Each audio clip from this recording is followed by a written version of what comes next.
Good morning children. आज हम लोग चैप्टर 2 व्याकरण पढ़ेंगे। व्याकरण में वचन। संस्कृत में वचन के 3 भेद हैं। संस्कृत में वचन के 3 भेद होते हैं। पहला है एक वचन, जिस शब्द से एक संख्या का बोध होता है, जिस शब्द से किसी व्यक्ति, प्राणी, स्थान का एक होने का पता चलता है, उसे एक वचन कहते हैं। दूसरा है द्विवचन, जिस शब्द से 2 संख्या का पता चलता है, उसे द्विवचन कहते हैं। और तीसरा है बहुवचन, जिस शब्द से 2 से अधिक होने का पता चलता है, उसे बहुवचन कहते हैं।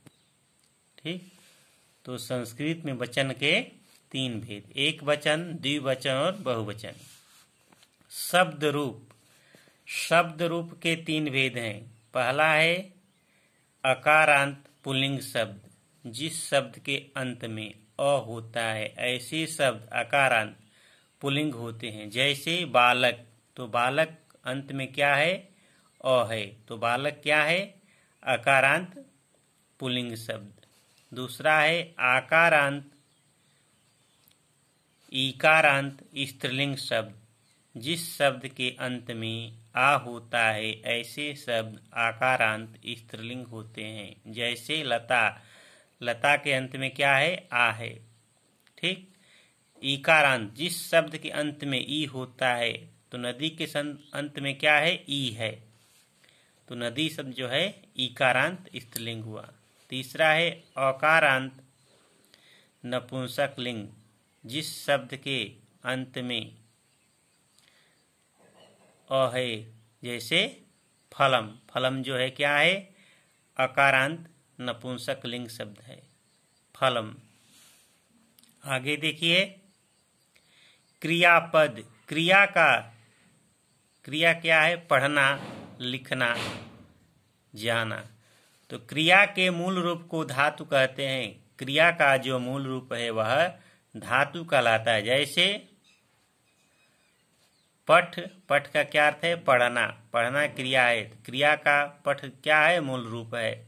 लिखना, लिख, गम का अर्थ है जाना इत्यादि।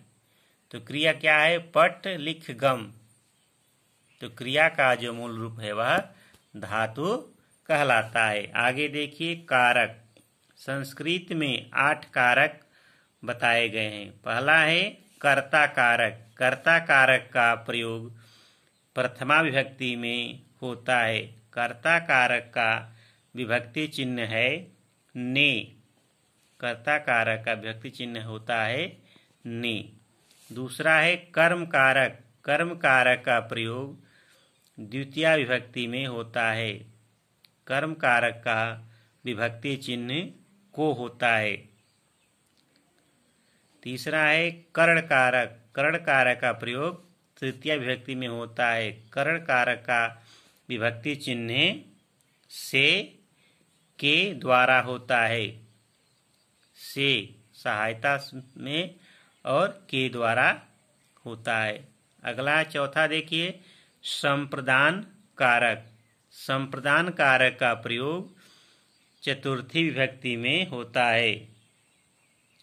संप्रदान कारक का प्रयोग चतुर्थी में होता है। संप्रदान कारक का विभक्ति चिन्ह है के लिए। के लिए। पांचवा है अपादान कारक। अपादान कारक का प्रयोग पंचमी विभक्ति में होता है। अपादान कारक का विभक्ति चिन्ह है से। अलग होने पर अपादान कारक का प्रयोग होता है।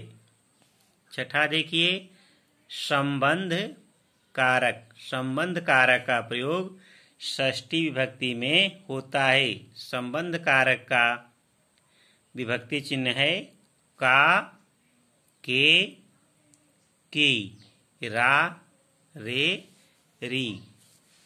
संबंध कारक का चिन्ह है विभक्ति चिन्ह का, के, की। ठीक। अगला है अधिकरण कारक। अधिकरण कारक का प्रयोग सप्तमी विभक्ति में होता है, जिसका विभक्ति चिन्ह है में, पर। अधिकरण कारक का विभक्ति चिन्ह में और पर है। 8वां है संबोधन। संबोधन का प्रयोग अष्टमी विभक्ति में होता है। संबोधन का चिन्ह है हे, अरे। संबोधन कारक का विभक्ति चिन्ह हे, अरे।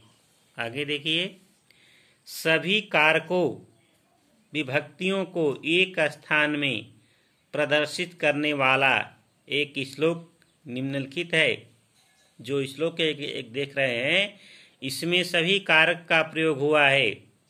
इसमें सभी कारक और विभक्तियों का प्रयोग हुआ है। जैसे रामो राजमणिः सदा विजयते, रामम रमेशम भजे, रामेण अभिहता निशाचर्यु, रामाय तस्मै नमः।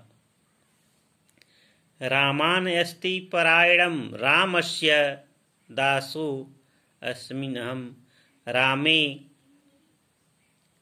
चित्तलयः सदा भवतु मे भो रामः मम उद्धरः। इस श्लोक में सभी कारक का प्रयोग हुआ है, प्रथमा से लेकर और अष्टमी विभक्ति सभी विभक्तियों का प्रयोग हुआ है। ठीक।